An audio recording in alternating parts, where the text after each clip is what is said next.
Welcome to Dogs Down South SEC Summer Preview. We're doing the second of many episodes this summer. I went live last night and did our first two teams. If you haven't already done so, go check out episode 102. But Fish, I got Fish with me. I let everybody know last night, Fish, I said Fish is going to be here with me tonight. We're going to be live. So welcome, Fish. It's good to be reunited. We had a little hiatus after spring. How you doing, man? Good, man. Good. Glad to be back. Ready to go. Yeah, man. And we were just talking before we hopped on. It's like it's summer, but right now doesn't feel like summer. I'm in Florida. You're in Georgia. Yep. Weird, man. Right? Yep. Definitely, man. But I'm enjoying it. You know, had windows down a couple of nights ago. You know, nice cool breeze, cool in the shade, man. I'm loving it. But I know it's not going to last, and it just kind of makes me a little nervous, like what's to come. Like this is just like the calm before the storm, kind of. Yeah. I mean, I get it. Well, let's hop right in, man. This is going to be the second of many episodes over the summer where we are really primarily, we get a chance to hop outside of Georgia. We're going to talk Georgia tonight, obviously, but hop outside of just Georgia and talk about the SEC and kind of preview the SEC. Mainly the first few teams are going to be teams that Georgia plays this year. And then we're going to round it out with the 5 or 6 teams that they don't play this year. And in that, we're going to mix a few things in. That'll lead us up to fall camp. And that'll get us to, before we know it, where we are between the hedges for, and Fish, man, the countdown is on, man, right? So it's summer. Yeah.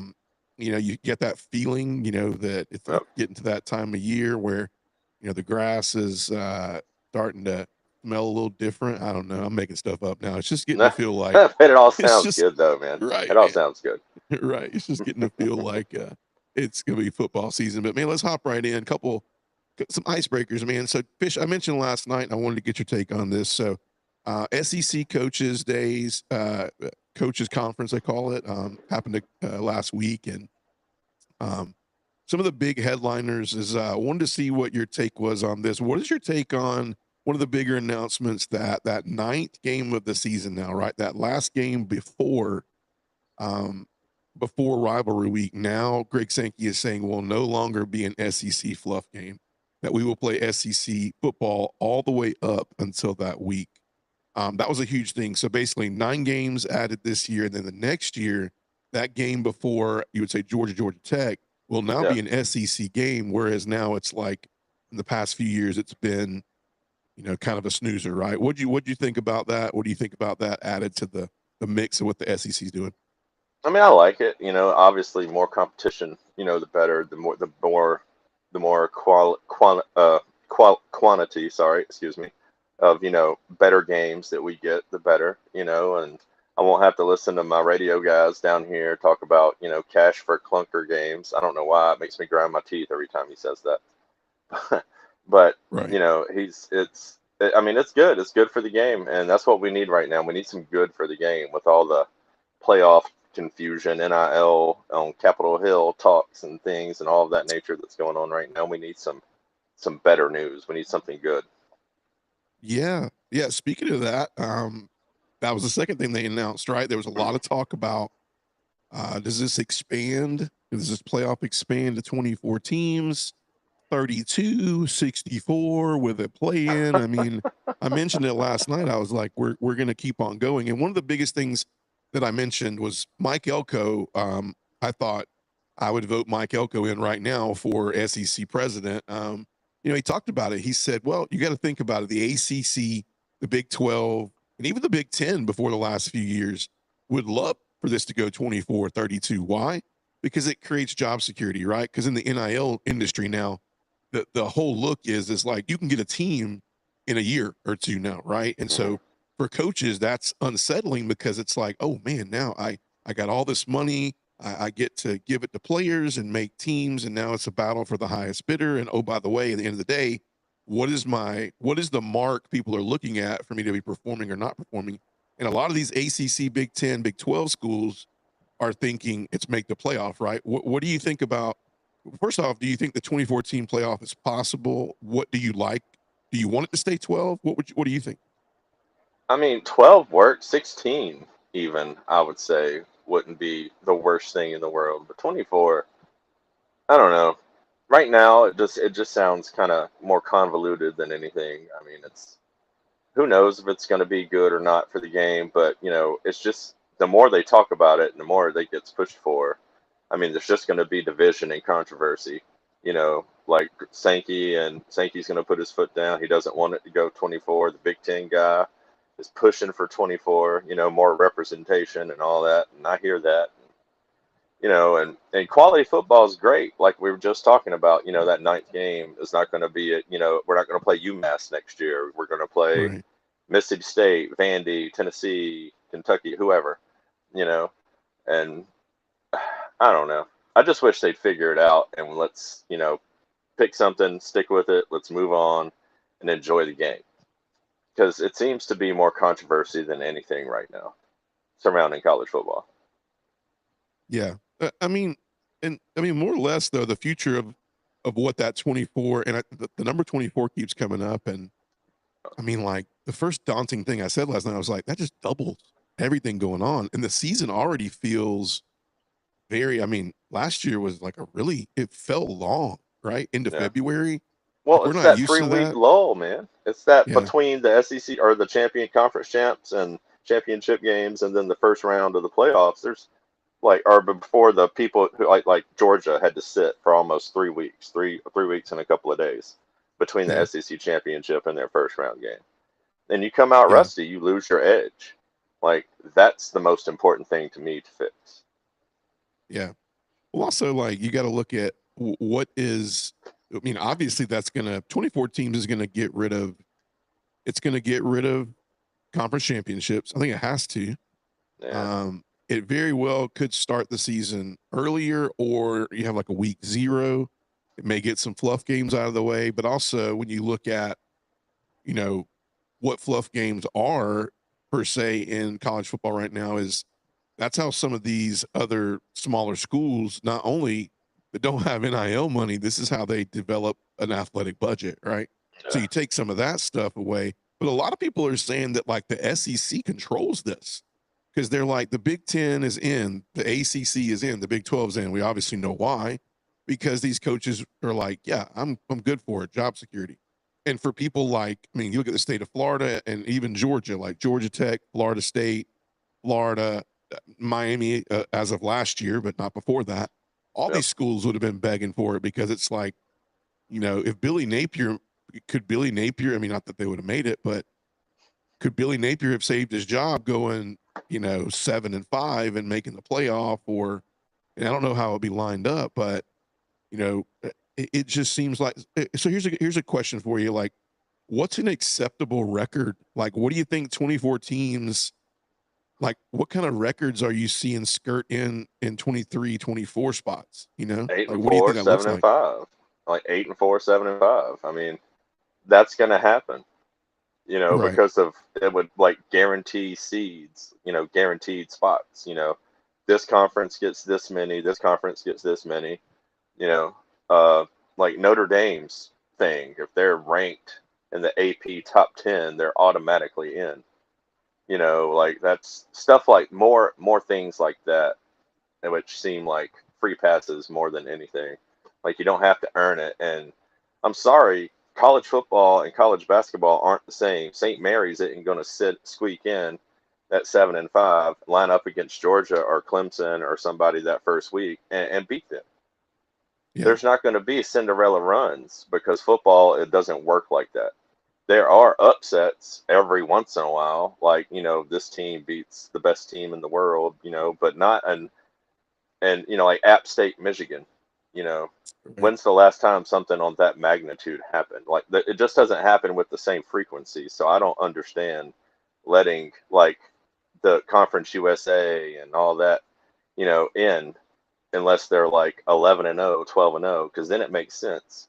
But if they've got a couple of losses, then what's the point? It's just going to Right. be a game that we're trying to get rid of, like the fluff games. Right. That's what it's going to be. Right.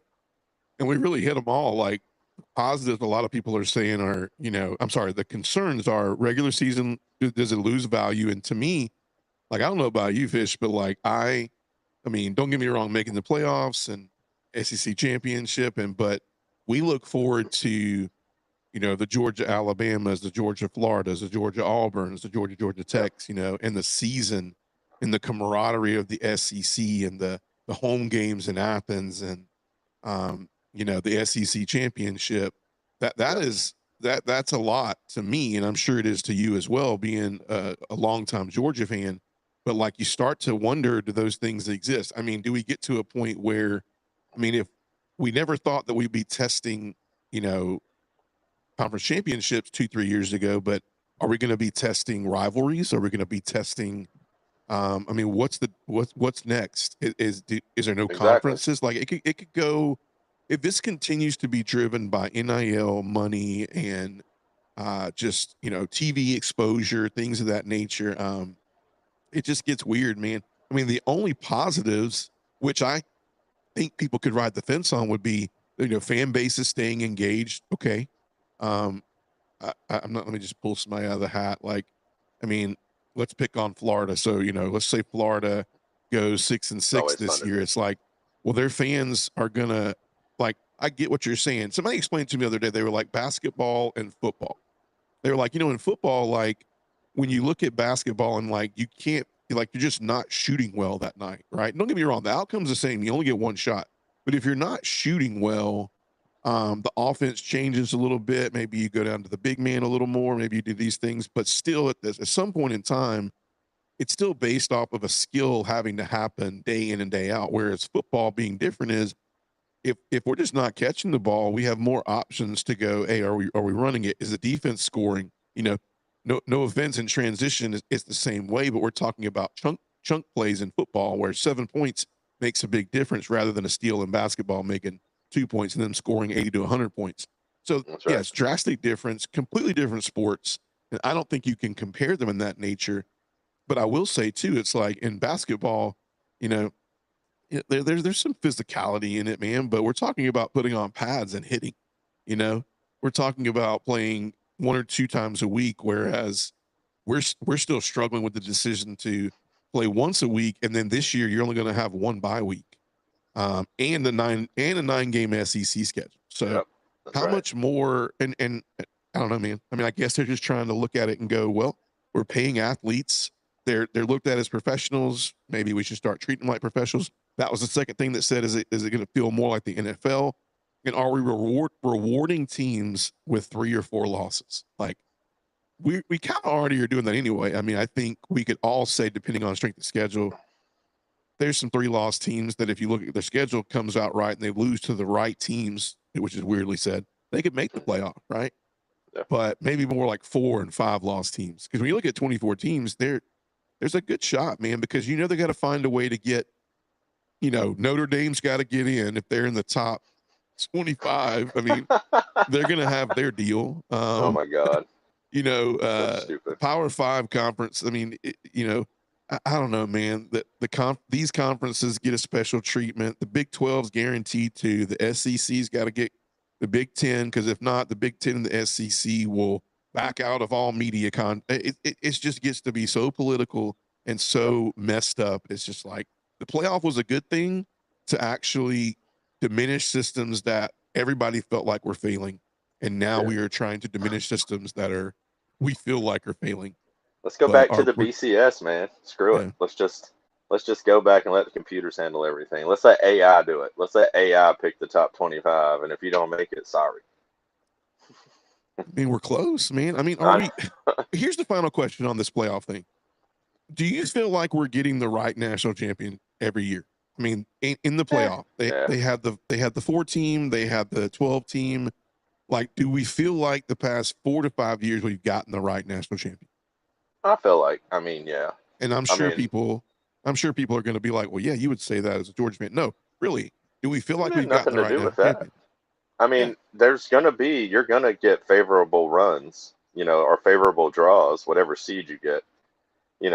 One's gonna be harder, or whatever than the other one, and you're gonna get an easier path. Like Indiana didn't have to play Georgia.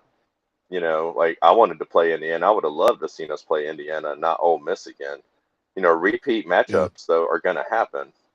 But I mean, it's just the way it lines up. It doesn't really have anything to do with anything else other than just. I mean, and it's always like that. They're doing it by like seeds. Like the one plays the 8, two plays 7, three plays 6. You know what I'm saying? 4 and 5 play each other. I mean, that's how it is, and that's how it's been working. And yeah, I mean, I think that's not what's messed up with this whole scenario. Yeah. Yeah. Well, on another fact, and I entered into it before we move on tonight. One of the big things coming out of Coaches Week is Lane Kiffin didn't say much, pretty quiet, right?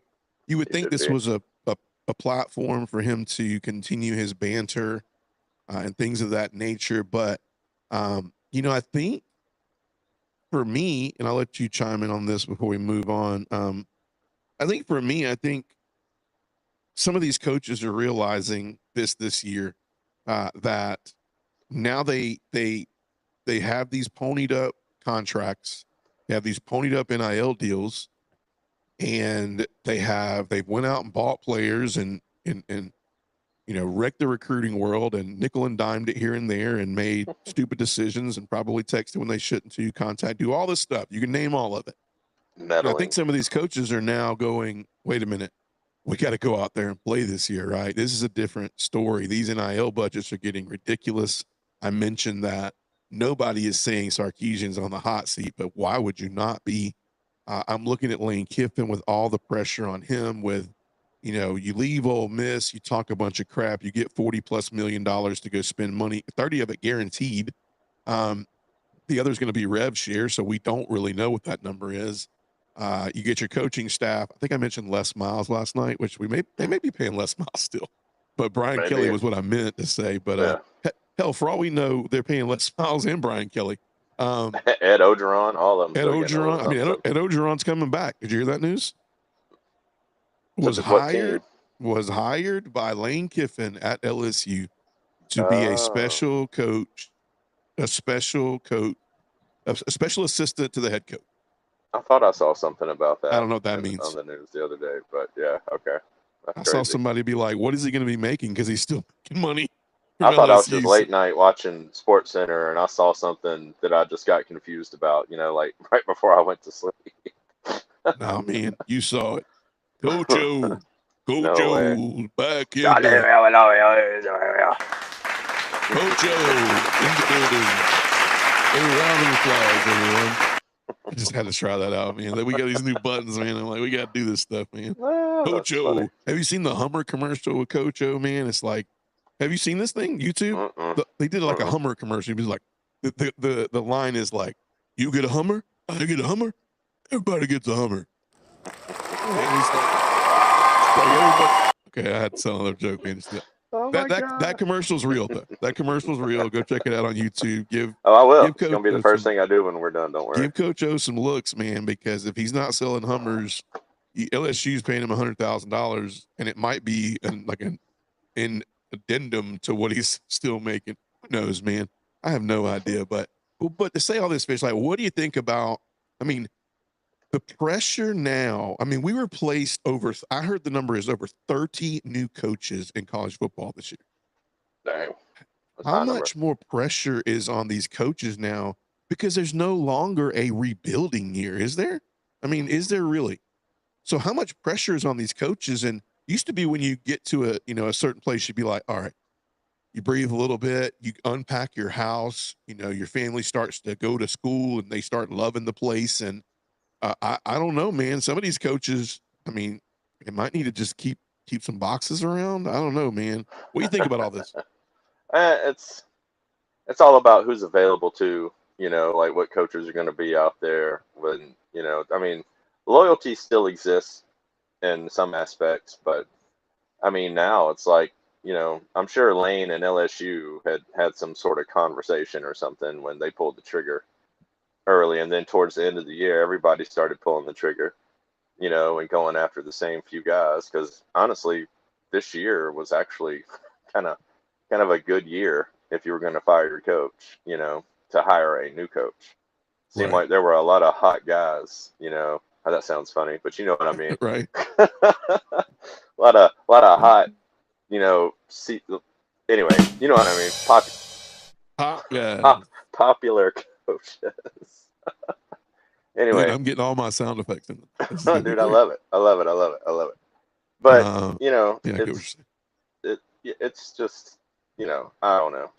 But when they expand the playoff, then the more forgiveness, you know, we're going to get. And I think after you win a national championship, you've got a couple of years maybe to rebuild if you have to, you know, but you get a free pass because you just won a national championship. But if you Right. don't and you're not like competing, you can't get out of the first round of the playoffs, you know, then yeah, like you're definitely on the hot seat. Even if you make it, it doesn't matter, but you got to get through that first round, I think. That's why Jeff Franklin got fired as soon as he did, I think.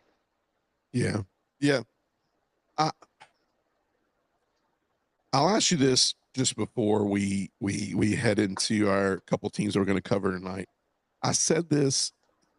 I've echoed SEC Mike on that SEC podcast, and I said it. I'm like, man, I think he's reading my notes. We both agree on this, but would you agree that with Steve Sarkisian and the fact that this offense has took a step back every single year under Steve Sarkisian, after with having Quinn Ewers and after having Arch Manning, and um, after they blow through and they blame it on the D coordinator, they go get Will Muschamp, and maybe they're betting on Georgia pedigree here. If they can't beat them, go find them and see if we can kind of get like them. Yep. You spend 40 plus $million. You go get Cam Coleman.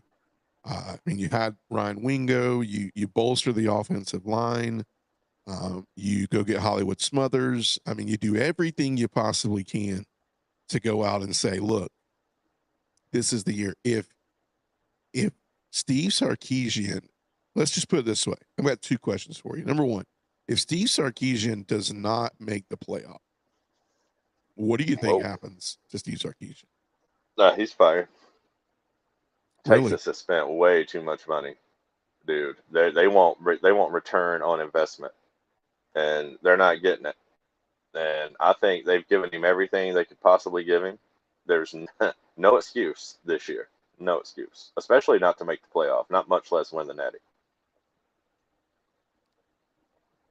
I sorry for it. Scarcely agree with you. Like I think that Texas is not. If you don't make the playoff, now there's a scene where I think he's hot seat, right? If he repeats we entered the playoff and we, only won, we didn't win a game in the playoffs, which believe me, we're just speaking from terms of opinions here. Like I'm not, if this plays back and we clip this and it goes on somewhere, I can only see where he was like, what Georgia needs to figure that out too. Okay, I get it. You're right.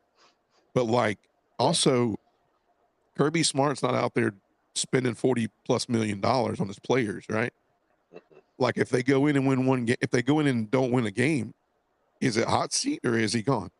Is it just hot seat? Is it a stern, hey, get your crap together or you're gone? Is he the hottest seat in the SEC? Well, I mean, Sarkisian also can't say that he's won back-to-back SEC championships a couple years after Correct. winning back-to-back national championships. Like, Correct. so come at me, bro. I agree. Like I Kirby, totally agree with that statement. Kirby C, he's down in Antarctica sitting on an igloo. He's fine. Kirby is Kirby's playing. I don't know what Kirby's doing right now. I mean, some people says that he, how he creates margin in the summer is pretty interesting. I know he spends a lot of quality time with his kids, and I've seen multiple things this year of him at track meets with his daughter, and obviously he used to follow his son a lot for a lot of summer baseball stuff, and so but I know he's a big time advocate for quality time in the summer, obviously because it is very tough in the fall, and I mean, heck, for these coaches everywhere, it's year round now. So, but you might be right, man. An igloo sounds about right for Kirby. Like he would just want to be in the complete opposite. I don't know if maybe somewhere a little warm with a daiquiri and maybe some Georgia bathing suit on. I don't know. maybe the golf club in hand. I don't know. Although he mentioned before a golf tournament a couple weeks ago that he's like, I'm not hitting it as far and I'm not hitting it as well as I used to. And somebody mentioned they were like, well, if you do what Nick Saban did, you can focus more on golf and less on and everybody was like, all the Georgians were like, whoa, buddy, No, whoa, too soon, no, too soon. easy. So Pump yeah. the brakes there, buddy. All right, Fish. Well, let's hop in, man. SEC summer preview. We are tackling. I thought it would be good to tackle Auburn. Why? Because I know you have some Auburn faithful in and around your family. And so, what a better way to create controversy and for me to stir the pot in your family than to talk about Auburn. I usually get to do this with some Auburn peeps, but I was like, man, let's do this with Fish because, I mean, if anybody's closer to knowing what Auburn's going to do this year, maybe you can have like a family playback of this in the next couple of days. But obviously Auburn's coming in this year. Big high expectations. Around this time last year, as we talk about golfing, Hugh Freeze was golfing way more than he was coaching. He came in. They had a pretty abysmal year last year. Had some close takes, but no cigars, and found themselves back in the same predicament. And Auburn decided to move on from Hugh Freeze, and now we are at Alex Golesh from USF, who brings in a ton of talent from USF. Because why? Because you can do that in NIL. You can bring half of your team and offer them a lot of money and rebuild very quickly. So let's talk really quick about Auburn. What's your just first outlook on Auburn, Fish? Like, what do you think, from the outside looking in for this year? You think this is going to be an improved team? What do you think Alex Golesh brings to this team? And how do you think, just from an overall organic standpoint, that Auburn's going to do this year? Better than they have been. Better than last year. I think the quarterback situation, getting that figured out, it was priority number one. And I think, we're going to have to wait and see. But I think he's, made some good strides in that direction. We know the defense with Durkett is going to be awesome, or it's going to be good. It's going to be top 5 or 6 in the SEC. I mean, always. You can count on that. Brought in some good transfers, lost a bunch on that defense too. I mean, we know for sure they lost a beast, and unfortunately he hurt himself this year and probably ain't going to make it this season. And Amarius Williams. And that was a big loss for them too. We both had to lose him this offseason. Had him, lost him. I'm looking forward to them having 8 wins this year. I'm going 8 wins. And if it was a 24-game playoff season, they'd probably be in the playoff. Alex Golesh, year 1. Wow. Okay. Let's tear into that a little bit. So obviously a lot of college football outlets, preseason magazines, things of that nature, have them ranked somewhere between 36 and 39 nationally starting the year. They're picked to finish 12th in the SEC. This is not my picks. This is just, the couple of college football preview magazines that I've looked at. Obviously, you hit the nail on the head. I think, Byron Brown will be huge, right? And when you look back at spring, everybody looked at spring and was like, man, that's what we got to look forward to. This is questionable, but we all know that it's odd sometimes in how teams prepare for spring. You had new offensive coordinator. You had Golesh. You had a lot of new players coming in. You had Brown, who we all know that you're not going to let Byron Brown run around the field during scrimmaging during spring practice. No. I don't know if you saw a good take on what it's really going to look like, but I think you can trust Byron Brown 10 as far as in college. I mean, he's a senior. You don't see many seniors still snapping the ball in college if they have talent. And so you will this year. But, some things around them that still are notables. Jeremiah Cobb at running back was a huge bright spot for Auburn last year. So I think being able to add a little bit better of an offensive line, I think Cobb with another year, this is another senior running back coming in. Obviously the loss of Ken Coleman, but when you look at Keyshawn Singleton, you look at Chaz Nimrod, Jeremiah Coger, you look at these guys that are coming in and going to take some of those minutes next year in this Alex Golish offense. Like, you got to think automatically, right? Mixed with DJ Durkin's defense, this is going to get better, right? I mean, this is Alex Golish's offense, DJ Durkin's defense. This is an automatic get better. The defense alone, I mean, although losing some names, some key names on there, if you remember, Sylvester Smith-Reed, you got Xavier Atkins, the big linebacker, Caleb Harris, the safety. I mean, this team still has a lot of bright spots. And then if we pull the record, now these are two different records from two different years. You're looking at what's ahead and what's behind us. You look at Baylor, 38-24 last year, won that game.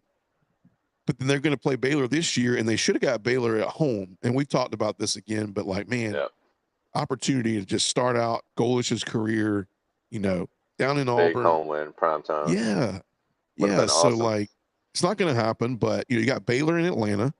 You got Southern Miss at home, Florida at home, Vanderbilt at home.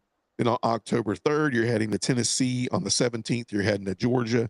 24th, you're home against LSU. The 31st, you're at Ole Miss. November 7th, you're at home against Arkansas. The 14th, you're at Mississippi State. 21st, Samford. And then the 28th at Alabama. So what you just heard was the gauntlet of October, right? Man, October could make or break this season. You got at Tennessee, at Georgia, home against LSU, at Ole Miss. So you're probably playing at three of the louder, more challenging venues in the SEC as of late, right? Yeah. So a lot going on here, right? But let's just talk real quick. So when you look at Auburn, though, Fish, and you talk about how they're going to be better, what's going to make them? What's a couple of things that are going to make them different? What's Alex Golish, Brown, and some of this offense and defense mindset? How's it going to be different than when, the golfer Hugh Freeze was hanging out with the team? Just the way they're getting coached, and it's going to be more,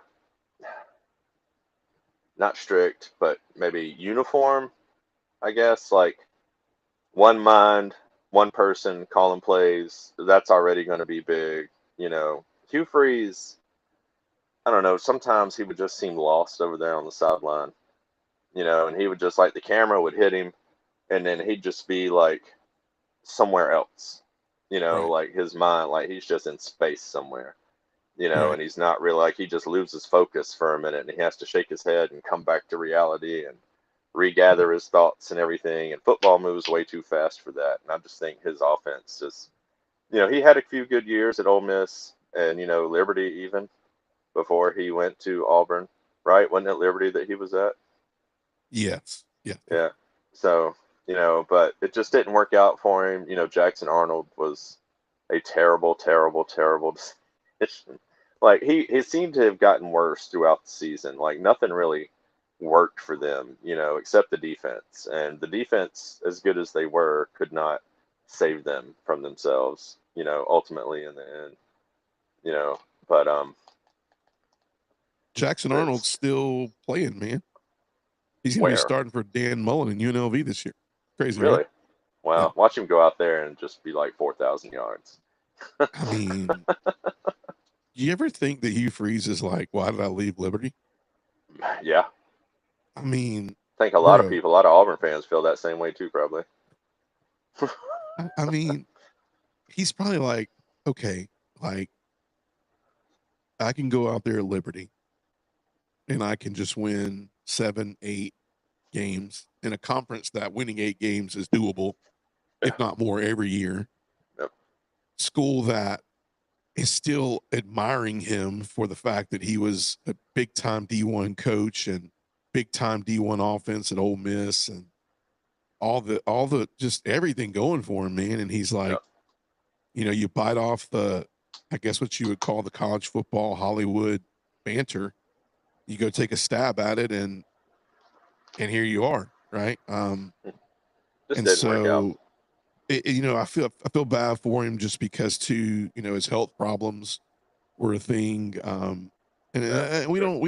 don't know all the stories. Auburn fans will drag him through the mud. I mean, we even do in a fun way, but um, I don't know what he's going through, man. But I just know True. that when I look back at it, hindsight, if he knew this was going to happen, I don't think he would have left Liberty with those health problems.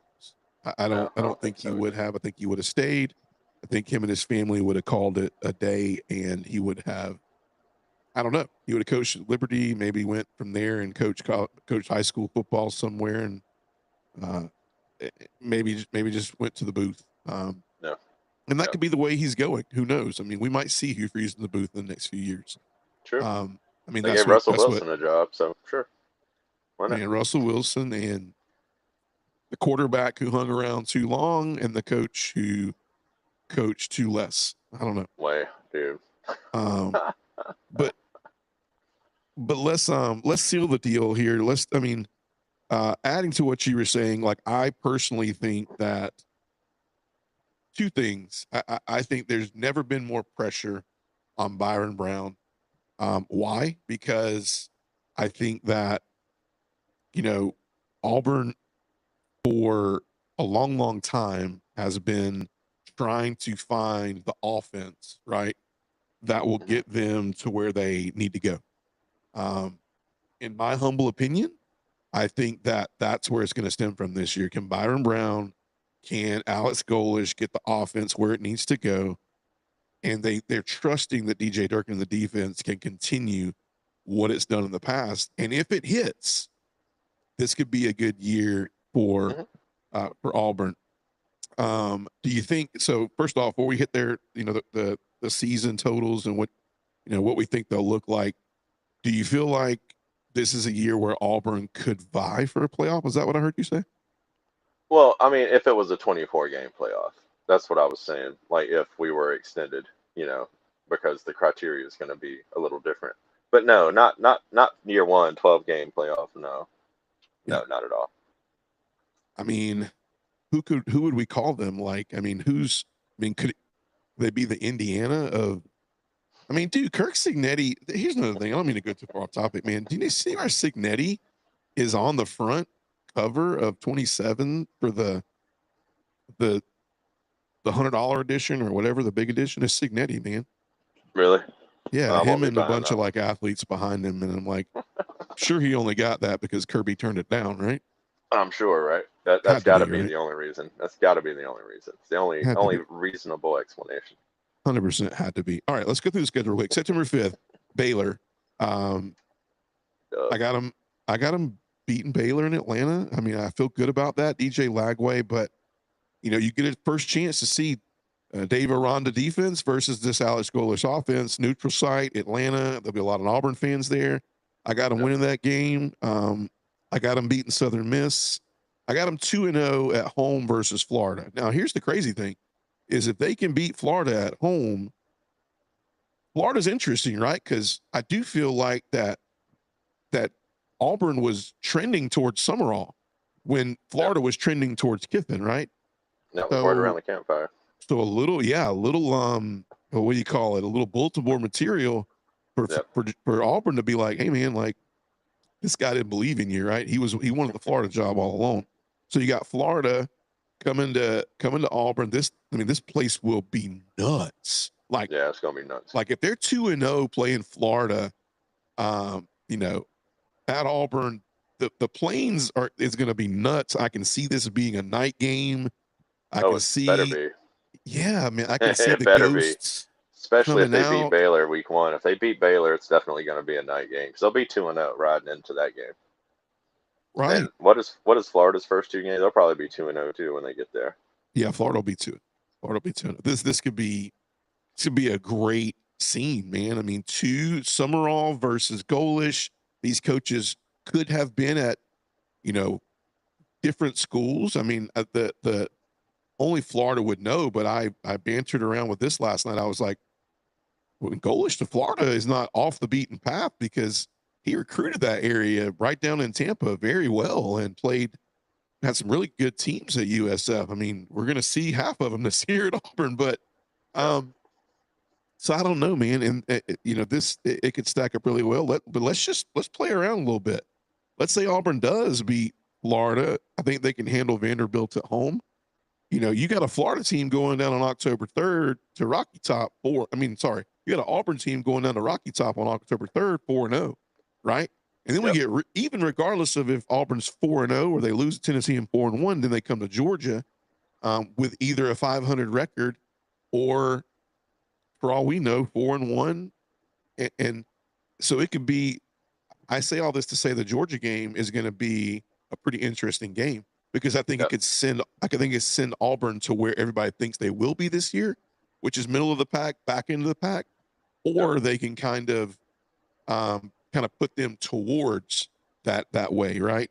But logistically, like in that at Tennessee, at Georgia, LSU, at Ole Miss, do you see them winning any of those games?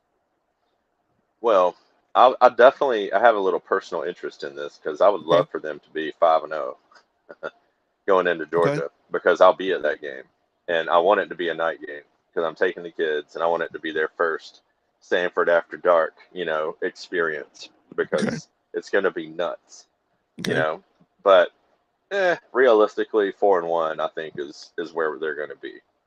Wow. I think they beat Florida, and Vandy. I think Jared Curtis. I don't think the hype is not. I don't know. I just think Vandy's not going. I think they're going to be disappointed this year.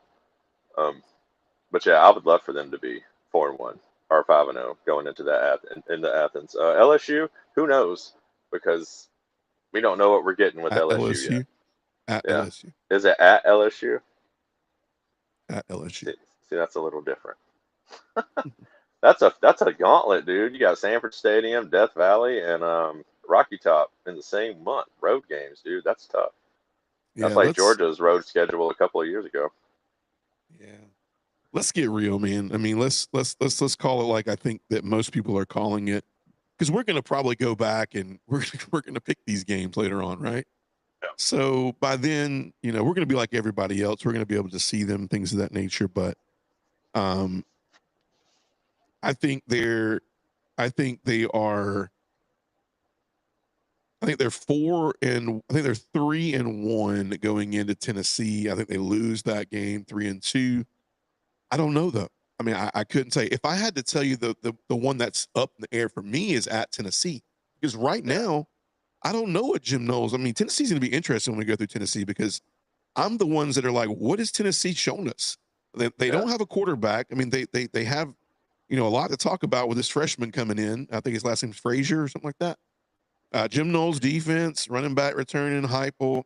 I mean, a lot of things with Tennessee, but as of right now, I mean, I think maybe Auburn could beat Tennessee. So let's say they do. I got more of a chance of them beating Tennessee at Tennessee than actually beating Florida at home right now. Wow. Just right now. Wow. Yeah. I think they lose to Georgia, lose to LSU, they lose to Ole Miss, they beat Arkansas, they beat Mississippi State, and they're home free until Iron Bowl, right? Mm-hmm. So I think you got 1, 2, 3, 4, 5, 6, 7. I mean, they're at Ole Miss too. They play 4 road games in a row. No, LSU is in the. I'm sorry, LSU's at home. I'm sorry, that is the home game. All right, see, that's a little different. That's the home. That's a little different. I think 8-4 is. It's 7-5 if they don't lose to Florida, and it's 8-4 if they. It's 9-3 if they beat Florida and can pull off the Iron Bowl. Because I just don't think they get through somewhere in there at Tennessee, at Georgia, without 2. I don't think there's 2 wins in there. No, at Georgia, at Tennessee, home against LSU, at Ole Miss. I don't think so. I think 9-3 is if you beat Florida and you win the Iron Bowl, which is doable this year. We're going to talk Alabama later, but very true. I'm not as high on Alabama. Keelan Russell. I'm just gonna have to see what he's looking like, bro. I mean, I've seen a lot, heard a lot, but once again, don't know a lot. But I'm gonna go out on a limb. I'm gonna give Golesh the benefit of the doubt. I'm gonna give him 8-4. I want to see him 8-4 this year. Me too. I think the losses come Baylor, Tennessee, um, Baylor, Tennessee, Georgia, LSU. Nah, it's got to be. They got to beat Tennessee, man. I don't see it happening. I think that their 3-game stretches of losses are Georgia, LSU, Ole Miss, Tennessee. That's 4 right there. It could be a bloody October and then be 8-4. That's the crazy thing. Yeah. I mean, it really could be. They have to survive that month. That's a tough month. That's like Murderer's Row. Like, that's tough. And then here's the thing for Golish, that will look very good. That'll look productive. I mean, if you go out and you're 4-0, going into that gauntlet, and you're going to get a lot of flack, although people are going to understand because they're like, oh, look, it's like, it's LSU. But then you come in and you do what you're supposed to do. You take care of business first year under him. You beat Mississippi State like you're supposed to. You beat Arkansas. You obviously beat Sanford. And then you go win Iron Bowl at Alabama. Wow. Golish finishes king. 8-4, dude, that's productive tough. First year. That's tough. I think he can beat Alabama. I'm just telling you. I think they could have beat Alabama they could have beat him this past year if they had an offense and a coach for that matter. Tell you what, we better take ourselves to Tuscaloosa and come out of there with a dub. I am tired of losing to them in the regular season, bro. Tyrant is the name of the game. Fish, for time's sake, let's move on. The second team we're going to cover tonight is we're going to talk about those Kentucky Wildcats. First, Captain Obvious is no Mark Stoops, right? Yep. So let's start right there. No Mark Stoops. There's been so many years that we've covered Kentucky, and it's like, man, Will Stein comes in and immediately, kind of like Alex Golish, it's like, if you can provide an offense to Kentucky, can the defense continue to be elite, and can Kentucky do something? That's the golden question. So, organically, I asked you this earlier. What do you think is going to be different, if anything, about Kentucky this year? What do you like? What do you dislike? What do you think about Kentucky this year? I like new look Kentucky. With the new coach and everything, they're going to look different. It's going to be different. It might. I don't know. Well, I know we were talking about rebuilding years earlier, but this feels more like a rebuild or a reset. There we go. A reset for Kentucky, more so than Auburn, because you've got the familiarity and the, confidence in DJ Durkett and Auburn. And so you know what you're getting out, at least at one side of the ball. In Kentucky, it's kind of a who knows feeling. Right. I get, you know what I mean? And that's hard to put your finger on them. They're almost a mystery, because you're not sure. I mean, we don't know anything about anybody until they start actually playing the games. Well, we think we do. We think we know. But, teams right here around this level, this tier of the SEC, are kind of hard. It's like, they could put a good run together, and win a few games they're not supposed to, and end up with a better record than they should have, or than they're predicted to have. I don't know. Like, new coach, I know it's going to be a fresh start, fresh look. They're going to feel different. I know you're happy you don't have to stay, see Mark Stoops on the sideline anymore, because you were calling for his job 2 years ago when we first started this thing, 102 episodes ago. He's just another Texas commodity that Sark needs to be scared about. Like, I'd be scared to be adding all these names, dude. You're just bolstering something that, if you can't produce, like, it's giving you another reason why you don't need to be there, right? Exactly. That's why I feel like if he doesn't produce this year, he's gone, man. Right. And it might not be public information. They might not be saying it. ESPN's not talking about it, but why would they be? Because it sounds crazy, but that's because it is crazy. All this man has all these resources, more resources than probably anyone else ought to have. And, if you can't do something with it, give me back the keys. See you later. Right. Go be an OC somewhere. Yeah. I mean, it's kind of how it rolls, right? Yep. It's all a big hamster wheel, man. The big get, they brought Kenny Minchey in from Notre Dame. They claimed that him and Carr were neck and neck up at Notre Dame. It was tough. Minchey bows out, goes and takes some money, and going to run the roost at Kentucky. C.J. Baxter coming in at running back. You may recognize that name from Texas last year. People like Willie Rodriguez at tight end, big names. Some wide receiver names you might want to listen out for because Stein is known to throw it around the field. Nick Anderson, Shane Carr, DJ Miller. They went out and they clipped one of the best. I mean, they had the NIL money and the funding to go get Lance Hurd from Tennessee. That was a big get. Yeah, that's huge. And the defense returns the most, the most of either side of the ball, which is encouraging, right? Humphrey Grace is returning. Sam Green, the big linebacker, Tyron Nichols, Ty Bryant, the big safety. The defense looks like. And listen, I'm building Kentucky up. Just tell you though that I don't know. I don't know if you get all the positives for Will Stein and you want to see year one. But then I look at this, I look at this schedule, and I'm like, dear God, man, like where's the wins at, right? It's brutal.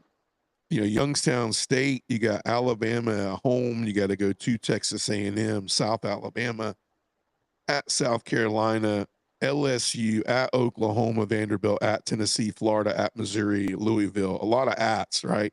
They're away from Kroger Field a lot this year. The two home games they get there are Youngstown State and South Alabama. The only other important one, in my opinion, that they get, and I say important ones they get, are Alabama and Florida. But they got to go to South Carolina. They got to go to Oklahoma. They got to go to Tennessee. They got to go to Missouri, right? Wow. And Louisville has been a problem for them no matter what, right? Mm-hmm. So I don't have them at the bottom of the SEC. So just for curiosity, a lot of sports writers are ranking them 43rd to 47th nationally, and then SEC wise right behind Auburn at 13, which is interestingly high. That's, I guess, presuming that Mississippi State, who I covered last night, who I have at the bottom of the barrel at 16, Arkansas, which I will cover later on, but I'm assuming that they're kind of in line with the fact that they have them at 15. But that's eerily enough saying, like, who did they put at, who did they put at 14? My guess could only, I mean, what was your guess? I mean, I hadn't even looked at it. Like, who do you think they put at 14? I can't even think right now. No, they have Vandy at 11, actually. Really? It's crazy. You got me looking now. You got me looking. Oh, they had South Carolina, man. South Carolina's crazy. That's for another show. Yeah. Wow. Crazy. That's not where I have South Carolina. But me either. Very weird. I don't know if some of you guys follow this, but Lindy's is a very interesting sports magazine, but they are the more detailed when it comes down to stats and lineups and things of that nature. But I was telling Fish that Athlon is been a little bit more true to form as far as calling the where teams are going to finish. But let's look through games real quick because we're going to finish it out with a little all Kirby Smart team, which is going to be fun. But nice. Youngstown State at Alabama. I think Youngstown better be a win, right? Alabama is going to probably be a loss. At Texas A&M is going to be a loss. South Alabama should be a win. That's 2-2. At South Carolina, man, it would go a long way for Stein. It would go a short way for Shane Beamer to start his exit out the door if Kentucky beats him at home. But let's just say Beamer wins, right? So you're looking at right now, you're looking at 2-3. LSU's a loss, 2-4. At Oklahoma's 2-5. Vandy's 2-6. At Tennessee's 2-7. Florida's 2-8. At Missouri, I'm struggling to find 3 wins, and that's giving them the Louisville. That's giving them the Louisville win, right? And I don't know if that's going to be that easy. Is there a game I mean, do you think if they're going to get the third SEC win, who's it going to be between? You think it's going to be between Missouri or Vanderbilt? Yeah, or Florida. I mean, who do you think out of those 3? Vandy or Missouri. Missouri. I don't know if they're going to beat Missouri. I don't have a lot of faith in Vandy this year. I think it was all Pavia, and I hate to say that. Last year, I mean, they got a great coach. Don't get me wrong. The man can do a lot with a little, and that's for sure. but I just don't. I think Curtis is going to let him down this year. And yes, I'm salty, but that's okay. I can be. I'll give you a little stinger that I heard about Vandy before we cover him the next few weeks. Is I heard the comedian Nate Bergantz. Is it Bergancy? I Yeah, heard that part of the reason why don't like it, him.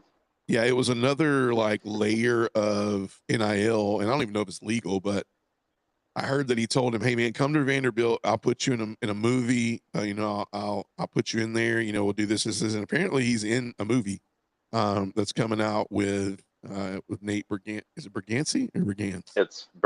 It's something. That's a Yeah, lot of letters. there you go. So yeah, but yeah, man. So Kentucky, I mean, I think they will look improved in a lot of areas, and it's a good step. I think the offense will be interesting to watch. Any offense Kentucky fields this year is going to be a positive to what has been fielded in the last few years. But I think all that adds up to a much tougher SEC with NIL and everything going on, and it's going to be hard to find that third win in the SEC. For me, it's more like it's going to be hard to find the SEC win. It reminds me of Mississippi State last year. Who's the SEC win, right? Yep, exactly. All right, Fish, with the time we have left, man. With the time we have left, man, we've been trying to do this for like weeks, right? But I thought we should do an all Kirby Smart team, and what it would look like, what yours would look like, and if ours are the same. I know I gave a little bit of a prototype to you, and remember, for a lot of fans that are going to listen to this is all Kirby Smart, right? This is not all Georgia. This is not all Mark. It's all so calm down. Yeah, all Kirby Smart. So we're not forgetting anybody. So Fish, let's see if we have any differences in who we have. Okay. Now I know we had I sent you out a little bit of a list that was generated, but I did add some different names to mine. But let's go from least, I don't say least important, but least interesting to more interesting, right? So there's another list. So let's look at the star position and let's see if we're the same. Who do you have all Kirby Smart at the star position, Fish?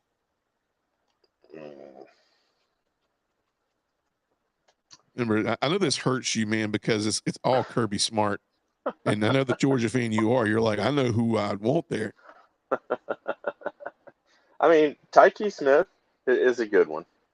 I know that's on the list, and that's actually, I don't know, man, kind of hard pressed actually to find, in my opinion, somebody who was a better contributor there. He's physical, he was quick, he had good ball skills. He was a part of one of the best defenses I think we've ever had, as a whole. So, yeah. I mean, I think that's a good one. I think Tyke Smith works for me. I had Tyke second. Now, I know this guy played a couple different positions, but he did play star a little bit. But I had Javon Bullard. I pulled Bullard out. Bullard did play star a little bit. The things that caught me for Bullard were I always loved how Bullard was a very, very much so an elite blitzer, right? Mm-hmm. Physical run defender, which Tyke was as well. Excellent in coverage. And I felt like Bullard was a big game performer. Now, I do know Bullard played a couple different positions. He played safety for a little while, things of that nature. But, in Kirby's defense, he did line up there a good amount of time as well. But I have Bullard. But listen, Tyke's right behind him. And I'm very fond of Tyke. Obviously, I'm a Georgia fan, but you see I'm repping my Tampa Bay Rays gear tonight. Shout out the Rays. We are lowest paid salary. I think Aaron Judge makes more than the entire team, and we have a better record than the Yankees right now. Wow, so, nice. So do the Braves. So yeah, the Braves doing well too. I heard. I repped the Braves gear last night. Really good. Yeah, I repped my Braves gear last night. I still have fond memories of. It's just I have more fond memories of the Sid Bream days than than right me too. now. I'm right there with you, man. Dave Justice, Ryan Gant. Let's go. Yeah, there you go. There you go, right there, man. All right, let's go. Let's move on to real quick. Let's get these back to back. What about safeties? I know Bullard's on here as a safety in some areas, but who do you got at safeties? Who you got at Free and Strong, curious to see if ours match up. Okay, well, and it's not that I don't want to be original, but okay, I fell in love with Malachi. Okay, Uh-huh. and his first game, that Oregon game, freshman, one of the Uh-huh. best interceptions I've ever seen. And right then, me and everyone watching the game was like, that kid's special. Uh-huh. And he actually turned out to be. And he had a great freshman year, sophomore year. His third year, he was having to do he was doing a lot of different things. You know, he couldn't just focus on his position. He had to play in a few different spots, and Kirby was asking a lot from him. So his numbers might not, and that season might not seem like, his norm. But, I think it was just because of everything that he was being asked to do. He Right. was he was basically the quarterback back there, that year, Mm-hmm. because he didn't have much help. I think he had a young KJ. That was KJ's freshman year. Right. So, he had to do a lot. But I'm going him and Bullard, man. Who can forget that game saving hit that everyone thinks, Ohio State got robbed on, man, but that was a clean lick. Yeah. I don't care who you are. And Bullard will so be he will defending that for the rest of his life. always be one of my favorite. And I like watching him play in the NFL too, man. He plays for Green Bay. He starts. He's awesome. Yeah. No, I like it. I like me and you are on board with Malachi. I love. I mean, if I had an honorable mention, I have a lot of love for KJ. Man, I have a lot of love for these safeties that come in and play early. That's why Malachi is probably on both of our lists. But the person that's Yep. not on these lists for both of us that I really loved was Lewis Cine, man. Like, man, the dude just He could hit, lay dude. some wood, dude. Oh my He God. just hit, bro. And that I reminded me love of it. one of my favorite safeties that come through Georgia, which was Greg Blue. He Yep. reminded me a lot of Greg Blue. And Yep. Ooh, so I him and would add Thomas Lewis Davis Cine. back there at the same time, dude. Ooh, Oh, man, crazy. So over. those are my two. And man, but I will tell you, KJ and Bullard and Tyke in that little rotation, man, is I all hear you. very similar for me. Let's move up into cornerback. What do you actually? Let's just float around. Let's still do this. Let's move into cornerback. Um, you know, a lot of cornerbacks to talk about to come through, but one of these I think we're going to agree with. We may disagree with the other one, but who do you got as your two cornerbacks? I'm gonna stick with the list. And Okay. DeAndre Baker was one of my favorite guys. He was I think one of the best defenders we've had since the Champ Bailey days, as far as his ability to cover. He was fast. He never got burnt. Like he has a very, very high football IQ, and I think he got a bum deal in the NFL. With the way things went down for him, I feel really bad because he could have had a brilliant career, and that just kind of derailed all his momentum and everything. All that whole situation was screwy. And I like Kamari there too. Don't throw the Yeah. ball at him either. Yeah. And he's in the Yeah. NFL doing his thing for Houston right now, and like he was great. He was on one of our like legendary defenses too. I mean, you can't go wrong there. I Yeah. loved me some Kamari. Yeah. Kamari's great, man. It just, man, it's so good to see these guys going into the NFL and how ready they are, man. I love it, man. I love it. It's just like it recruits itself, and it Hmm. just gives me. I mean, not to break out into middle of the Kirby Smart team, but like, a lot of people are looking at like where we're at right now in recruiting and things of that nature, and it's like it's gonna be fine. Like, it's literally gonna be fine. Just trust I just Kirby. don't know if people understand how well Georgia recruits. It is. I've heard from recruits, not them personally, obviously, but just a masterpiece of how the feeling of when they're on campus visiting um, to day one when they're there and their parents show up, it's all the same, man. That's the thing that jumps out at them. It's like, you know, I'll never forget. Have you ever seen the movie The Program? Do you remember that movie? You ever watch the Bro, program? love that movie. Yeah. What'd you notice about recruiting, right? When Darnell Jefferson shows up, the cheerleaders are there, all this, and this. And then when you come back and you get off was it Joe? What's his last name? What was Uh, Joe's last name, dude? I'm trying to. It's been a minute Anyways, since I've seen the it. quarterback's the only one waiting on him. There's nobody Yeah. out there. There's nobody in school. And he's like, man, when I was being recruited, like this looked a whole lot better, right? Yeah. But that's how it is, right? It's like It's the reality it's of the real. situation. Yeah, but it's real. Like the same Yep. love, the same support, the same care, the staff, engagement, the players, like it's real there. And I'm sure it's real at a lot of other schools. I'm not taking that away, but it's encouraging. And then when you step into the building and you start, getting developed and starting to add value to the team, the values being added to you to get your career ready, right? Was it Klein? Was it Joe Klein? Joe Klein. Joe, you're gonna make me watch the program tonight, bro. I'm gonna go buy that on Amazon. I've got it on DVD, bro. That's one of the oldest Not DVDs I've got. DVD. Yes, sir. Throw it into PlayStation 3. Watch DVD, it. man. You said that. Wow. DVD. I love that, man. Heck Oh my yeah. God. I could go so many places. I had DeAndre Baker as well. I love DeAndre Baker. I'm an old school, like hard hitter in the secondary, always grab me, but I got to add Keely Ringo in there, man. I mean, the interception versus Bama to seal the deal. I mean, it just sticks out of my head. And, Yep. between him and Dalen Everett, right?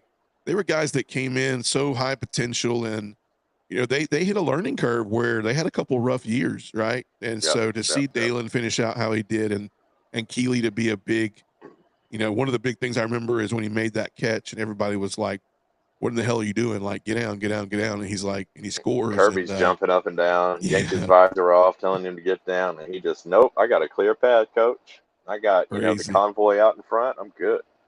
Crazy, man. Moving on, man. Who you got at linebacker? I know linebacker's a spot you really love. Lot to choose from here. Who did you settle in on for two? We can only name two. If you want to do honorable mention, you can. Are we going? Okay, so let's go one honorable mention and your two that you landed on. All right. So I'm going CJ. Okay, is my honorable mention. Okay. And I'm taking Roquan. Okay. You can give me two though. You can give me two real ones. Your honorable mention can be outside of it. Okay. Yeah, so you want CJ and Roquan? Yeah, I'm going CJ and Roquan because they are very similar, and not more than just their number, their size, their football IQ, their ability to stop the run, which I love a middle linebacker that just can find the hole. Like he had a nose for the ball, Roquan did. And still to this day, like I can't believe he got robbed from Defensive Rookie of the Year for the Bears. He was on a team with Khalil Mack when Khalil Mack was in his prime and his heyday, and he led the team in tackles on like one of the better defenses in the NFL and got no love, absolutely none. And I just can't believe it. Now he's doing his thing for the Ravens, and that's why I like what the Ravens, now that they've added Malachi, is definitely one of my favorite teams to watch in the NFL because I love watching our defense go to the NFL and like take all the skills and everything they learned and make a awesome career out of it. Like, because that's exactly what's happening. That's what Kirby's doing. He's putting these guys, he's getting them ready more so than anyone, I think, like at a higher level than any other coach in college football right now. And if that doesn't mean anything to you, then you need to take a step back because that's what people need to want, man. That's what these young kids want. Most of them, the ones who want to learn and get better and not just get a fat paycheck right off the rip, and that's the kind of guys Kirby wants. And that's the kind of team it's fun and I like to cheer for. Sorry. Give this man a round of applause, man. Dude, you're speaking the truth, man, because it doesn't happen anymore. Like it just doesn't happen anymore, man. And Kirby Smart is keeping it real, man. And like these guys this is why, you look at, I mean, I'm ready to jump out of my seat right now for the upcoming season. And so this keeps me calm, but this is why we talk about the other parts of the SEC, because if all we did was talk Georgia football all summer, I'd probably be ready to run through this screen right now. You ain't lying. Oh my god. I'm agreeing to you with Roquan. I was very fond of Roquan. Excuse me, let me reverse. My honorable mention is Nakobe Dean. I agree with everything you said. I think for an undersized linebacker to have so much smart and so much drive, motivation, and never letting anybody. He was a great cover linebacker. He was. Yeah. I think he's a great honorable mention for Kirby Smart. I don't want to leave CJ out of here, but unfortunately, the two I have are going to leave him out. But Roquan's obviously one of them. The other one, man, I'll never forget watching the Black Squad on spring on G Day, and I saw this guy's number, and I go, he's going to be something special. And the first year, he was special, not to the extent he was the second year. But man, Jalen Walker, man, was just the real deal, man. And I had a heart for him because he just played to the style that I loved in a linebacker. And hopefully we see some flashes this year of Jalen and Chris Cole and Justin Williams and some of these guys and Zayden Walker.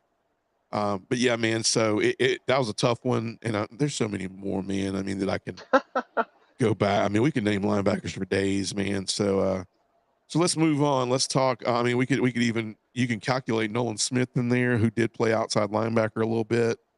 Man, Channing Tindall was a good one too. He was part of that 2021 defense, man. He was a unspoken hero. Yeah, man.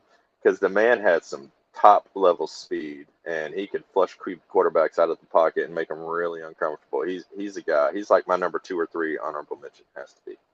Can't forget him. Yeah, man, I cheated you. I knew if I cheated, you'd be like, "Whoa, I'll get one more then," which is cool, man. What about defensive end? I know we're crushing the defense right now, but let's stay on them. Defensive end, you get 2. Who do you got?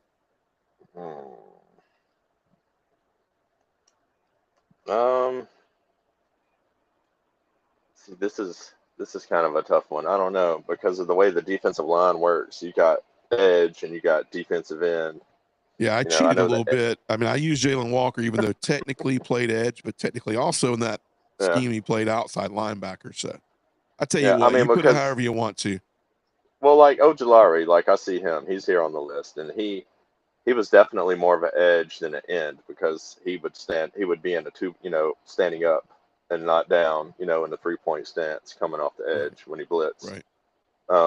And like I said, well, in that case, then Channing Tindall is going to be my other one. He's going to be my number 2 after Ojulari, because, I mean, I swear, in the championship game, like on one of the bigger plays that we had on a 2-point conversion that we stopped them from getting in that championship game, Bama, you see number 41 flying off the edge and immediately made Bryce Young very uncomfortable, where he had to flush out. And I can't remember if he threw it away or we ended up sacking him. I think he threw it away. But and it's things like that. Like he caused such havoc on the end that other inside, players, would get the sack or get the number or get the stat, or whatever. But I wish Azeez would have came back. I know that's being like selfish, but I really, he came on so strong at the end of the year. I thought, man, he could have. Don't get me wrong, he's having great seasons, but to have one more year in that system, like, I wish he would have came back too. Yeah. I was hoping. God, I was hoping. He was one of the players that I was like more hurt that we didn't get to see him play another year. I was really hoping. I thought he was going to come back. I really did. Yeah. I got Mykel Williams. I think I got Mykel Williams because I saw what our defensive line looked like without Mykel, and I saw when Mykel played even hurt on that defensive line when he came back too soon and he was taking on, chip blocks and things of that nature. And so Mykel for me fit in right there. And Azeez is probably an honorable mention for me, but my number 1 in this list, and Trayvon Walker, I just think, man, I mean, number Kid boy one, was awesome. number one pick. I mean, to Yeah. Jacksonville, Trayvon Walker, and so man, Got I think 4.3 Trayvon 40. Walker has to be my first. So yeah, all good picks though, man. I mean, I think anybody would take that on an all Kirby Smart team, any four of those guys. But it is tricky how they line up as well. Defensive tackle. I have this eerie feeling we're going to pick the same two. But I tell you what, you pick one, I pick the other, and let's see if they were both on our list. Who you got as Okay. your one? Okay. One. Okay. And I could be All right. wrong. Maybe I'll let you. I'll Well, let you pick both. It's fine. no. I'm going Jalen Carter Okay. after the year after Jordan Davis and Devontae Wyatt left, when the D Okay. line was all him, when he was the man. You Okay. know what I mean?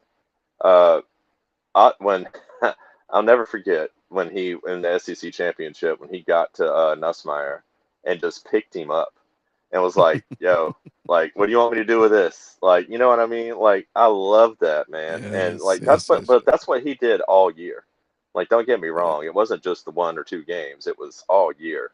Like, he was one of the more disruptive defensive tackles that I've ever seen, especially in the Kirby Smart. If we're narrowing it to the Kirby Smart era.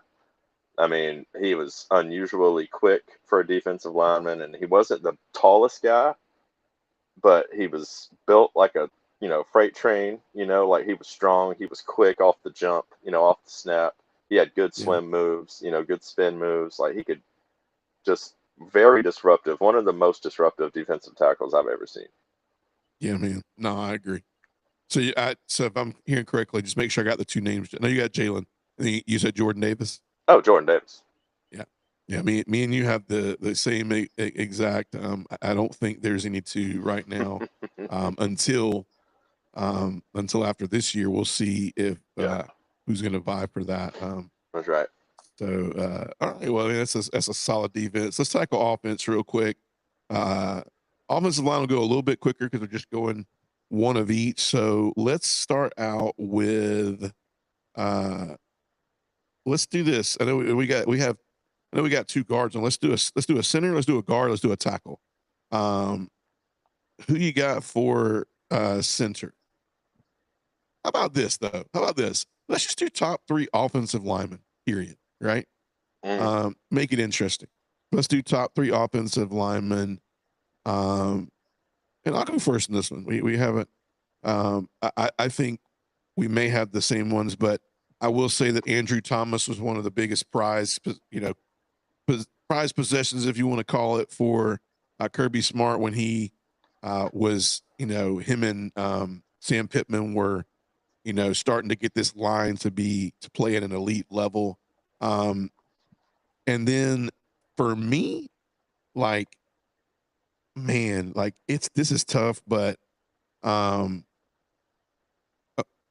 man, Amarius Mims has always been somebody who's near and dear to my heart, man. He just he just always just kept his head down, did his thing, wasn't really the hype that everybody was talking about. But man, you go back and I used to remember watching the film guy, and the guy just took up so much space, man. So Well, there's so many more that can be in that area. And then I think the last one that comes to mind, even though he's not, everybody's like top tier maybe, but I think one of the better centers that we've had in a long, long time was Cedric Van Pran. Like I think he was he was great. undervalued, right? Yeah.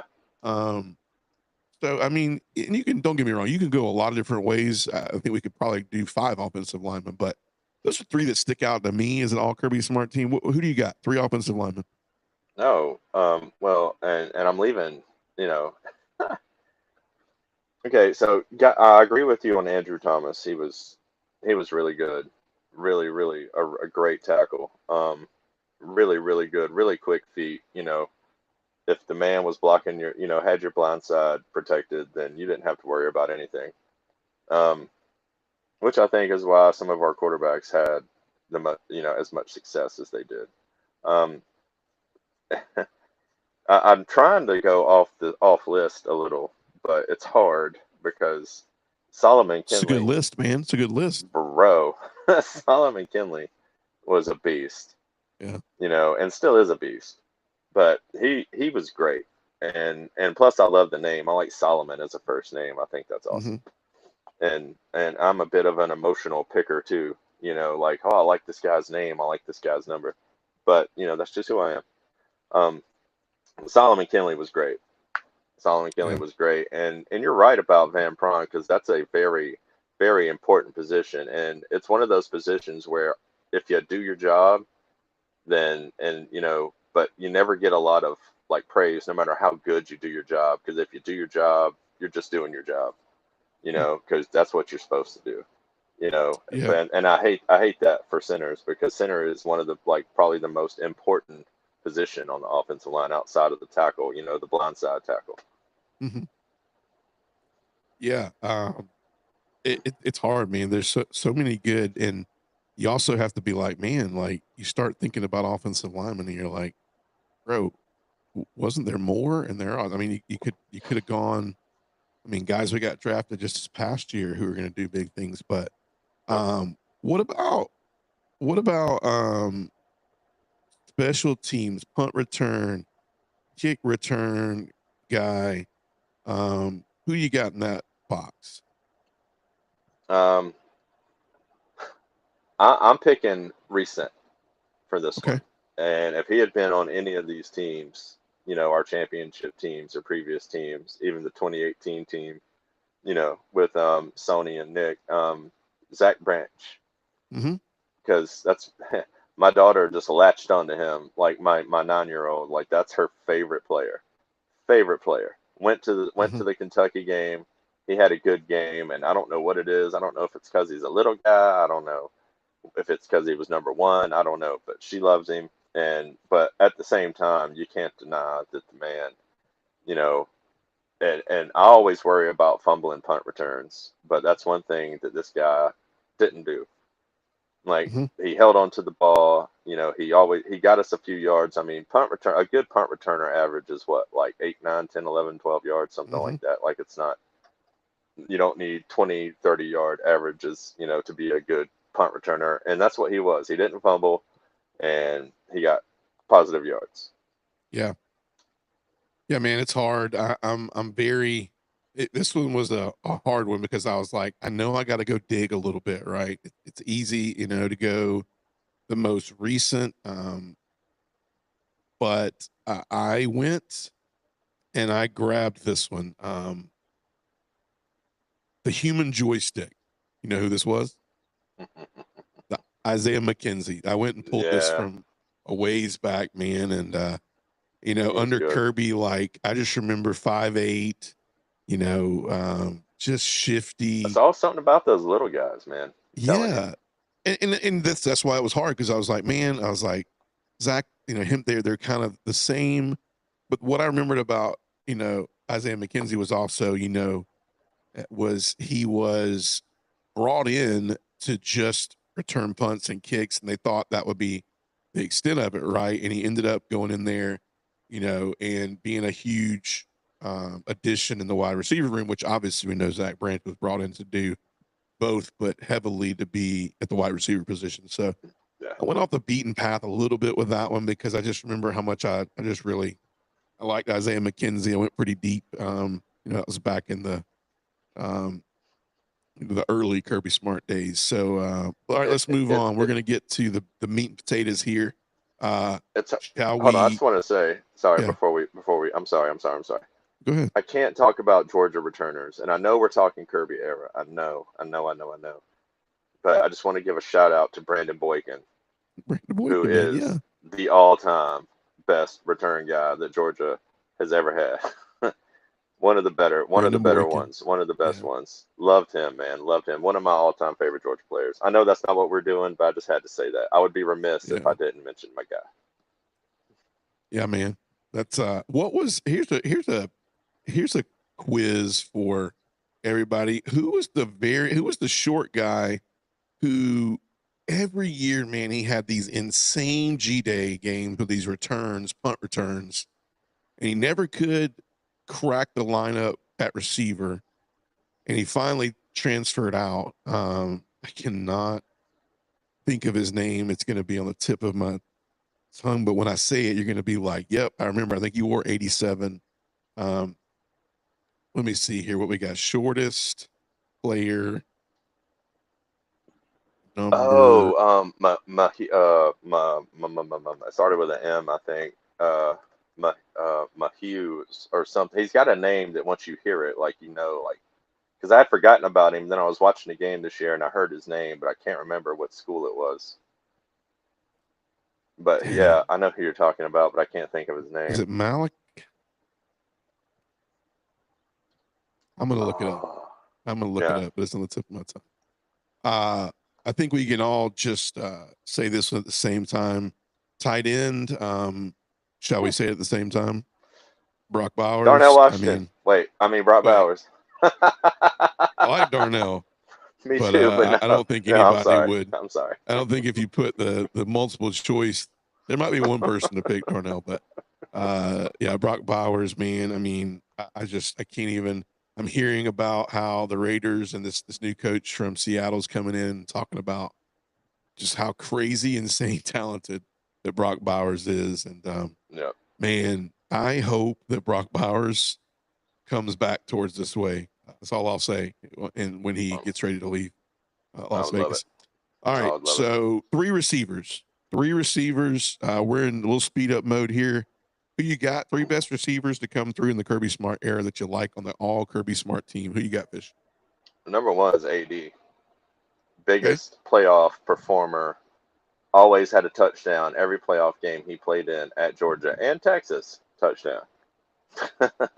Like it. I Man like it. scored. The man knew how to score, and I wish he didn't transfer out. Not real sure. I mean, I know why, and I get it, and I'm not going to fault him for chasing whatever he needed to do, to make himself happy because that's what they all should do, and that's what they're all doing.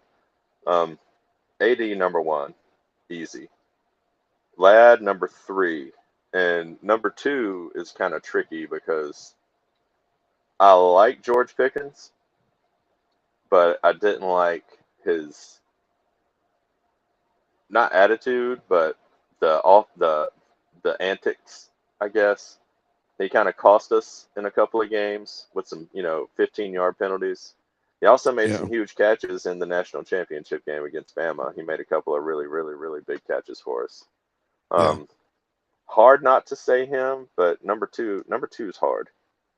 Like, Lad's right there at number three because Lad was good, but I think Lad's better in the NFL than he was at Georgia. Not that he didn't make good catches, but Yeesh, man. I love Lad at Georgia. But I yeah, get it. me too. You're talking about just as far as how it stacks up. I get that. Yeah. Um, But AD all day, number one. I like it. I like it. I like it a lot. All right. I dug deep on this one. Okay. I want to tell you that the first one that came to mind was Lab McConkey. I think it's on a lot of our lists. I don't think you can hold off on Zach Brandt. I think he was the wide receiver offense last year for Georgia. Yeah. I definitely Always. think he would be on the wide receiver all Kirby Smart team. The third Yeah. one was much harder, but I'm gonna tell you who. Man, okay. Honorable mentions. I'll honorable mention this first off, and okay, so Riley Ridley was a guy that Dude, he man was just awesome. made some really good catches for Georgia. How did I forget about him? I Yeah, didn't do right. enough research, and I apologize. No, it's all good, man. It's all good. I totally get it. So he was in my list and of honorable mentions, and then another honorable mention that I have is Dylan Bell. I just Dylan think Bell's he would good. be on there, Mr. but Utility. yeah, Mr. Utility. But so Lad is on there. Zachariah Branch is on there, and my third one for me this was very tough. It was between Pickens. For me, it was between Pickens and I lost my notes here. You're gonna be like, what the hell are you talking about here? But it was between Pickens and Arian Smith, man, and I'll tell you why. Oh, I'll I tell love you me some why. Arian Smith. It's I because was a of big the fan of his. clutchness of that Arian had when he needed. I mean, there's something about how Arian Smith just continued to get beat up, man. By me too. I probably did it too. We did it. But I gave it to George Pickens because I do understand what you're saying, but I do think Pickens was an elite receiver for He was. Georgia, and but Aaron Smith was very close to being just right there in the fold, man. Running backs. Who you got, Fish? You got two. You know, we could pick four, but you got two. My favorite was Chubb. I was big Nick Chubb fan, and it's hard not to be. I think he was just above Sony, just above Sony. Um, he was like, dude, that Oklahoma game, second half, okay, second half of that Oklahoma game, the Rose Bowl, okay, was one of the best halves of football as a Georgia fan that I've ever seen. Um, Not a big Fromm fan, you know, but he did his thing that year, and he had a huge play in that fourth quarter, which is one of the main reasons we scored that touchdown to tie it up, send it to overtime on that last drive. That little scramble and shovel pass or whatever he did, that little Yeah. underneath, you know. But our running backs bailed us out of that game, Hmm. and probably two of the top five running backs that Georgia's ever had, much less Kirby Smart era. Right. I'm looking at my notes, man, because this was another hard one for me. Um, honorable There's a mention. lot to choose from. Honorable mention. So first off, Chubb is my number one in there. I'm with you with that. My honorable mention though is Sony and James Cook. Those Oh, two are my James honorable Cook, mentions. MVP of Yeah, that championship season. yeah. In the game, especially the man. Oh my God, kept receiving out of the backfield. But here's the man that I had as my second, and I have his jersey hanging in my closet right now, and that is Mr. DeAndre Swift. Came in at Yep, second for me. I like yep. Swifty. I'll never forget how he tore Auburn up in that SEC championship game that I was at in Atlanta, and it was a nice sight to see, man. And I was like, I can't have DeAndre Swift, who went crazy on Auburn, live in Atlanta and not put him on the list, man. So yeah. All right, man. We're gonna finish it up with let's do this. Punter and kicker. Punter and kicker. We don't want to leave this out. I know these are easy for me. But who do you got? Punter and kicker. Punter, yeah. Punter first, then kicker. Goggles, Rodrigo, easy.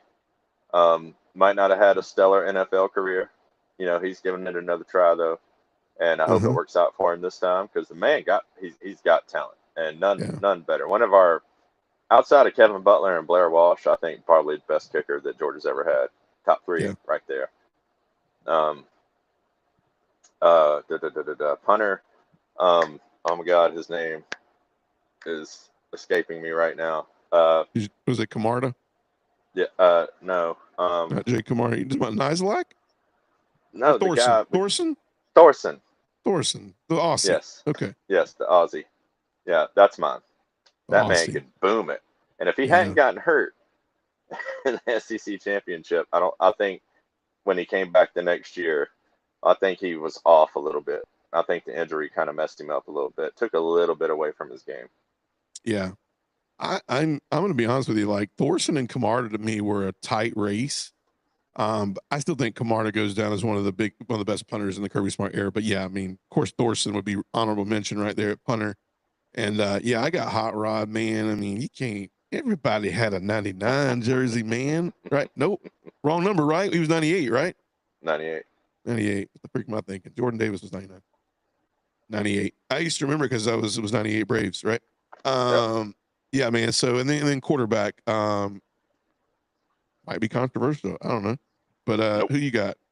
I Oh, mean, obviously, statistically wise, I know maybe who you got, but I'm curious if you went off the rails. I owe him this pick because I was one of the biggest nags on him, even after Natty number one.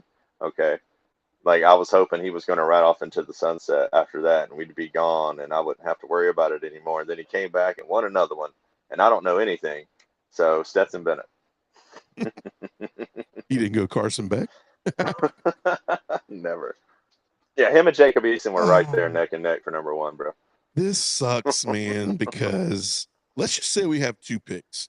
So you get Stetson. Who do you got who you got as your second one? I mean, we obviously know. I think Stetson's on both. You can't take away a Kirby Smart all pro Kirby Smart team without having the guy who won back-to-back natties. Who's your second one though?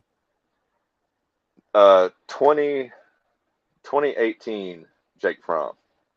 Yeah. Not sophomore Jake Fromm, not junior Jake Fromm, freshman Jake Fromm. Yeah. Yeah, Jake Fromm, man, is that guy, man. I can't tell you, because Jake Fromm stayed around so long, man. I had the black 11, I had the white 11, I had the red 11, and I think I had the black 11 again, or the white one. So I think the white one faded.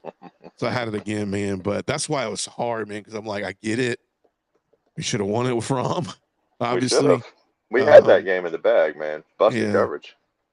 Yeah, man, it's wild. Busted coverage.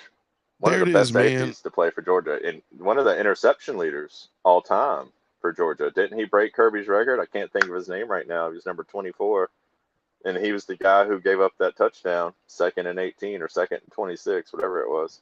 He was the guy who was out of position. Yeah, I know who you're talking about. Yep. That's hard to say. It's hard to believe. Don't bring that up, man. It's a whole nother. It's a whole nother bender. You got to go on another bender. I just wanted to give Bama fans something to enjoy. If they're watching us, Yeah, man. It's crazy. Give them a good memory. Wow. Well, Fish, we've been going at it, man, for a solid hour and a half. Good stuff. Love the all Kirby Smart team. Listeners, thank you guys for joining. If you haven't already done so, go follow us and like us. We're on TikTok, Dogs Down South, YouTube right now, live, Dogs Down South, Facebook, Dogs Down South, as well as Instagram. And then 24 hours later, you can find us riding in your car to work or on your way home from work on Apple Podcasts, where this will be episode 103. Auburn fans and Kentucky fans, it's just our opinion, man. Don't take it to heart, man. But what do we know, right? Exactly. But anyways, we don't take ourselves too seriously, right? So Fish, enjoyed it. Looking forward to the rest of the summer, digging some of these teams out. We're going to try to go once or twice, at least once a week. But if not, me skipping one in there. But we're going to definitely hit all the teams. And then right around the corner, man, into July and beginning of August, we'll get into camp. And we'll start talking about, we're SEC Media Days are right around the corner. I mentioned it last night, man. They're here in Tampa. I'm trying to get some credentials. So if anybody listens to the show and can get me some credentials to get into, just think of us, Dogs Down South podcast. We would love to be asking some questions on SEC Media Days. Who knows, man? That would be so awesome. Yeah, man, we can dream, right? We can dream, right? That's right. Oh, summer countdown started for me, man. AGT first episode was Tuesday night, so it's on. Yeah. It's the official countdown to football. It's on, man. You got a date? You got a number yet? Curiosity? No, off the top of my head. All right, we got to start that next episode. Yeah. Maybe we'll do something funny. Maybe we'll put the number down in the corner. I don't know. But anyways, Fish, always a pleasure, man. Enjoyed hanging out. Yes, until next time, you guys have a great rest of your night, a great kickoff to your summer, and as always on Dogs Down South, go Dogs.